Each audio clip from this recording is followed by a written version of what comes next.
What's up? I'm Nick Hexum of 311 and the Nick Hexum Quintet, and you're watching Wheeler's Weekend Jams. All right, ladies and gentlemen, thank you for tuning in to Wheeler's Weekend Jams live and direct. I am sitting here alongside Mr. Nick Hexum of 311 and the Nick Hexum Quintet. Thank you for joining me, Nick. I really appreciate this and taking the time to do this. My pleasure. Happy to be here. Yeah, awesome. How's the tour been going so far, and how's the reaction with the new album, My Shadow Pages? Oh man, it's been great. We, it's just fun because we the day of the show we make up a lot of new stuff. We talk about extending this part and bringing in mashups of playing little snippets of other songs combined with songs, and we've done a couple of things where we incorporate 311 songs combined with a classic funk jam. So it's just been a lot of fun, really like creative as we go, and just having a ball, and just really appreciative that people have been coming out and getting down with us, and it's good. You definitely have the support. Obviously this isn't the first time you touring with your brother Zach. What's the difference like touring with your brother compared to your other brothers in 311? It's definitely similar, but it's probably more, like I said, loose. We make up stuff the day of the show in the quintet, and it's just more of a more unscripted. And but I'm very blessed to have had such a wonderful long career with 311, and also real excited for the new record we just finished, and we've announced the title and the release date, Stereolithic, coming out on 311 Day, March 11th, and just planning a summer tour. So life's busy, but that's how I like it. It's a good busy. Yeah.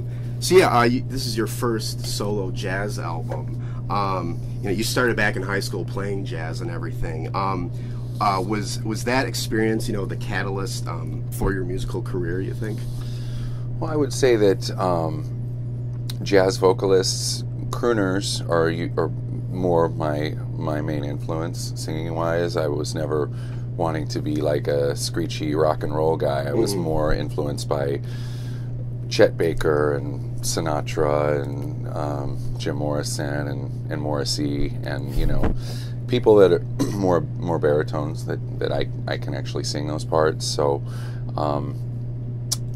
actually, that reminds me, we've got to bust out a Chet Baker cover. We worked one up. We haven't played it live yet. Just vocally, I've always been really influenced by jazz singers, and so it's nice to express that side of myself more. Speaking of you playing jazz guitar and everything, has your setup changed? How you have it here, compared to the 311 setup?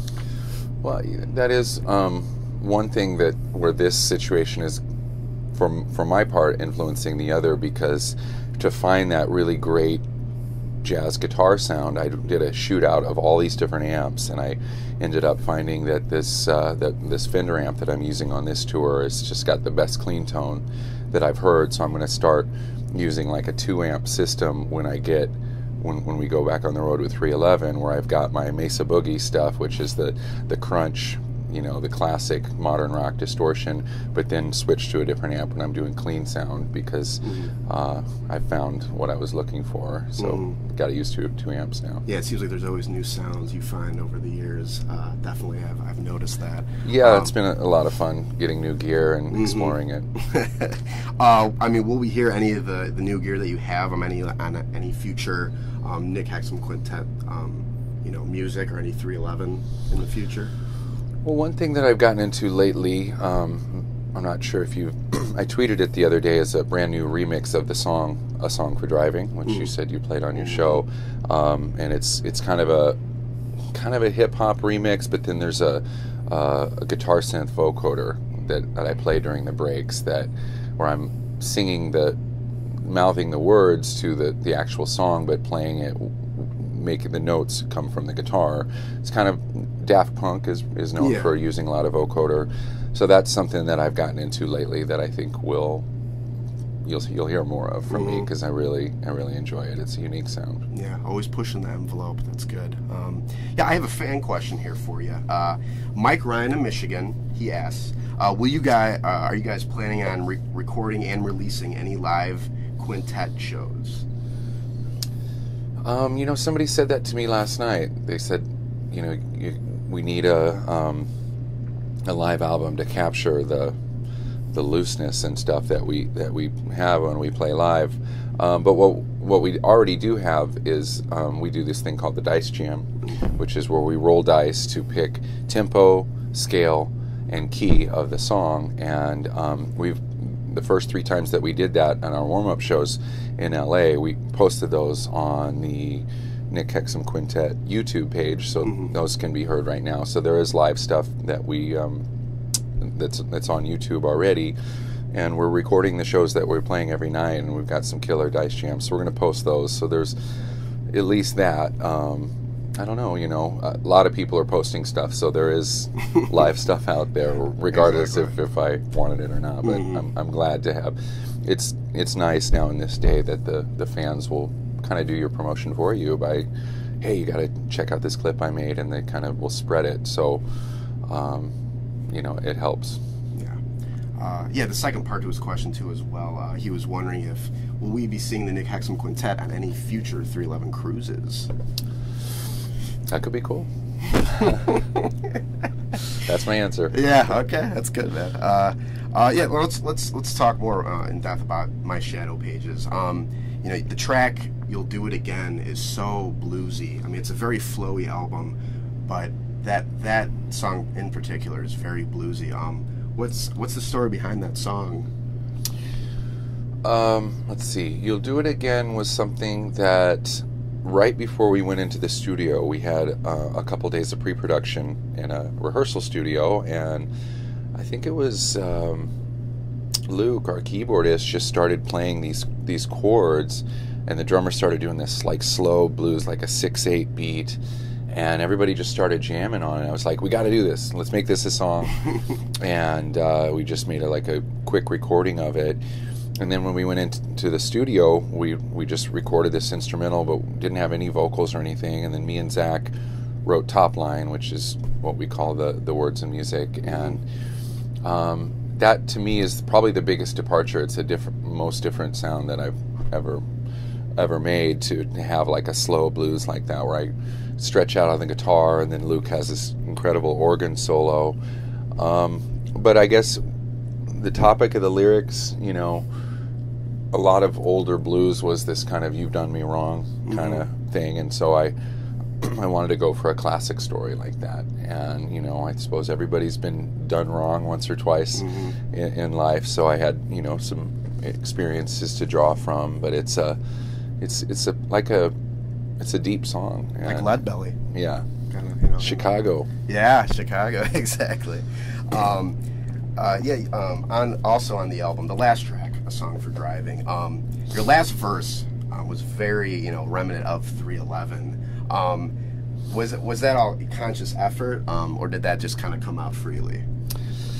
I guess I hadn't planned to rap, because it is more of a jazz album, but just this "A Song for Driving" is another one that did come just from the pre-production jam sessions.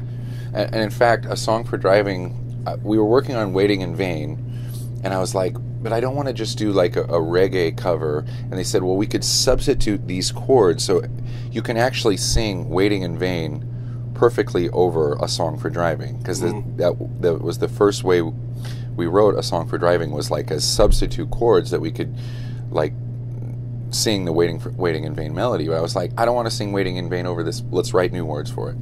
And then when it came to that break with that doo doo doo doo doo doo doo, which to me sounds like the People's Court, Judge Wapner, and I was like, this needs a rap. This needs a rap. And I wasn't planning on rapping, but this part called for it, and it's just sounded like a song for driving. It's just kind of this melancholy, driving late at night all alone kind of vibe to it. So that song just kind of wrote itself. Awesome. It's awesome how things came together like that. Congratulations, on the release of, My Shadow Pages and Stereolithic coming up in March, dropping on 3/11 Day.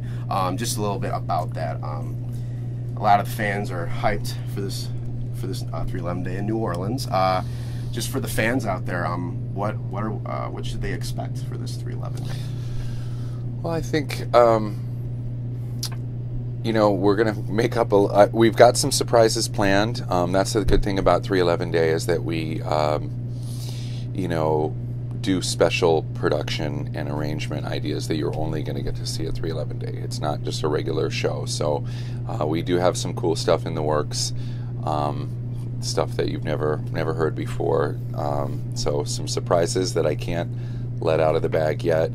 But just in general, it seems like we're going through this kind of creative renaissance where we had a lot of ideas. And I think one thing that indicates that is that there's 15 songs on the new album. That means there was a lot of ideas coming. Producer Scott Charleston really did a great job of helping us flesh out a lot of different ideas, whereas the previous album, Universal Pulse, was only 8 songs. But we just, at that time, that's as many good songs as we had in us. So now that we've got 15 on the new album, it's just it shows how everyone's in the flow more. That's very exciting. A little bit off that, it's football season, playoff time right now. Who is Nick rooting for right now? Well, I was born in Wisconsin, so I am a Packers fan. I know I'm in Bears territory, but we are. Today is football day, so we're hoping. Unfortunately, we do not have satellite signals. We're going to have to find a place to watch the 2 games today.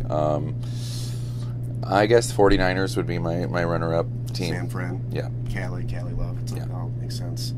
I'm going for the Broncos, so we'll see what happens. Okay.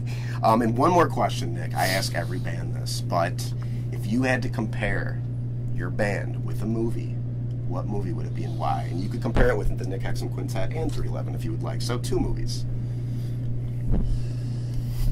I'd say 311 would be more of an action thriller, but still with a strong story, like a Goodfellas, and then I'd say the Quintet is more quirky.